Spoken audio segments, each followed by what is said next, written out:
Shalom, selamat pagi. Tuhan Yesus memberkati kita semua.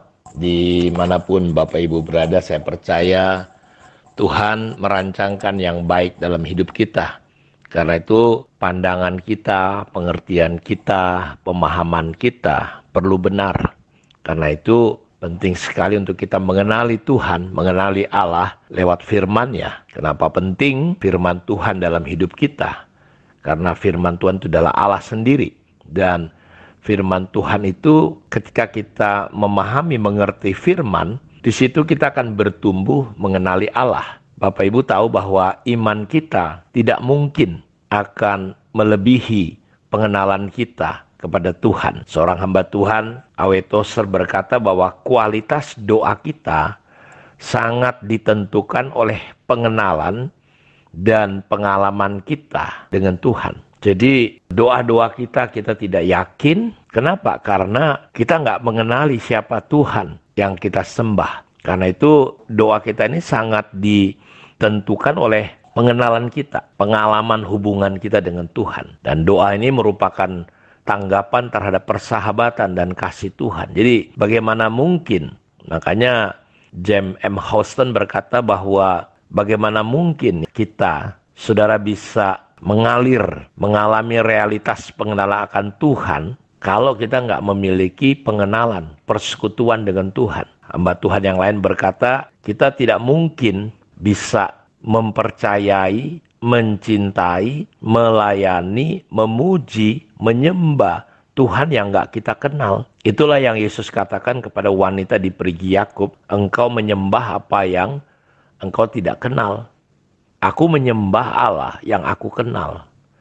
Bagaimana mungkin saudara, Allah yang maha besar, maha misteri, sulit dipahami oleh akal pikiran manusia, saudara bisa kenali dengan kepintaran kita? Nggak mungkin. Karena itu Daud berkata dalam Mazmur 119 ayat 10 dalam bahasa Indonesia sehari-hari, dengan sepenuh hati aku berusaha mengenal Engkau. Jangan biarkan aku menyimpang dari perintah-Mu. Dengan sepenuh hati aku berusaha mengenal Engkau. Jangan biarkan aku menyimpang dari perintah-Mu. Jadi kemarin kita sudah belajar bahwa hanya Yesus, anak Allah yang di pangkuan Allah, itulah yang menyatakan keberadaan Allah. Dan dia adalah firman.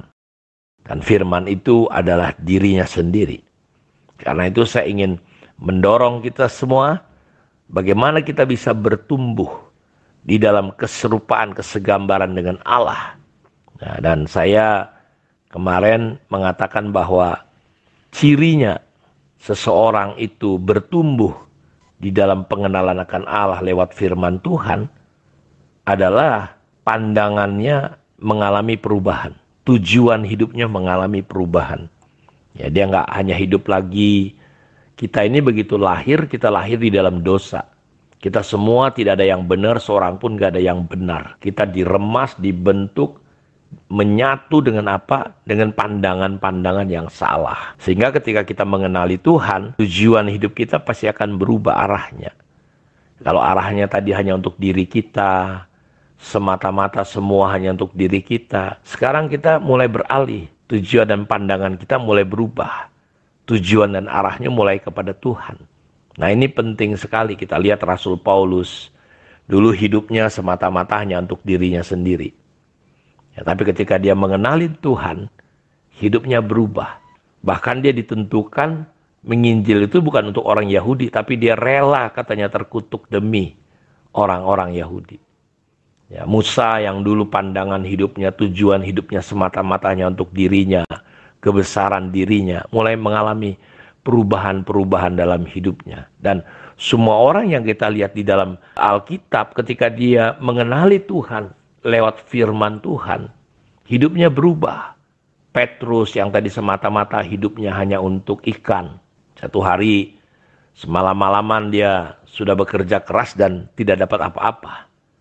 Ketika para nelayan sedang membersihkan jaringnya, Yesus datang di tengah-tengah mereka dan berkata, aku mau pakai perahumu, tolakan sedikit dari pinggir pantai. Dan dia mulai berkhotbah.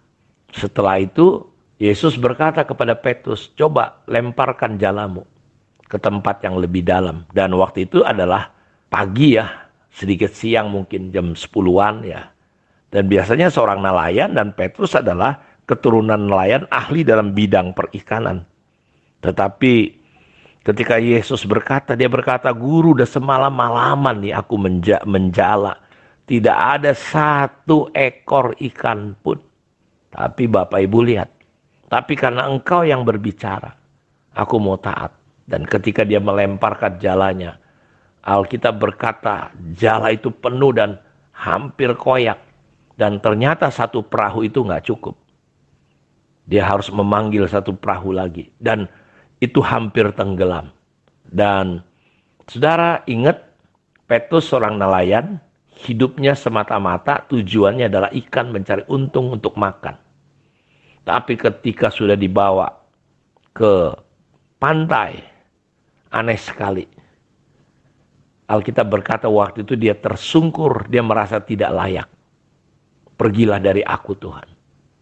Dan Bapak Ibu tahu, dia meninggalkan hasil tangkapannya yang merupakan tujuannya, yang merupakan pencapaiannya, cita-citanya, keinginannya, harapannya adalah ikan. Tapi aneh, justru peristiwa itu membuat pandangannya berubah.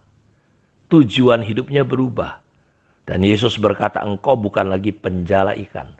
Engkau adalah penjala manusia. Jadi orang yang sudah mengenali Allah dengan benar, pandangannya berubah. Tujuan hidupnya berubah. Tadinya kepada ikan, sekarang kepada manusia. Dan kita tahu Petrus dalam pelayanannya akhirnya dia mati disalib dengan kepala di bawah. Dia terbeban ya, untuk membawa orang kepada Kristus. Dia memberi waktunya, memberi hatinya untuk manusia. Karena itu salah satu ciri kalau saudara semakin mengenali Allah lewat firman-Nya, saya percaya pandangan dan tujuan hidup kita berubah dan kita punya keterbebanan terhadap jiwa-jiwa.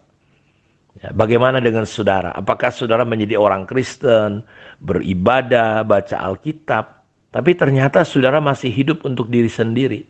Pandangan tujuan hidup saudara hanya tertuju kepada diri saudara. Dan ingat, salah satu dosa yang akan terjadi di akhir zaman adalah mencintai diri sendiri.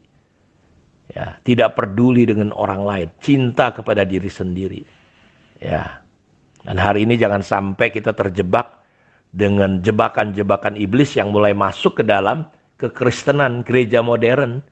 Gereja mementingkan diri sendiri, nggak peduli satu dengan yang lain.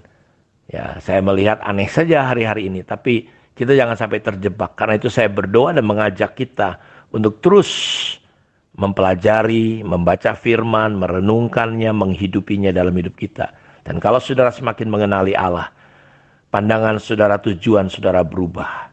Kita akan semakin mencintai Tuhan dengan mencintai manusia.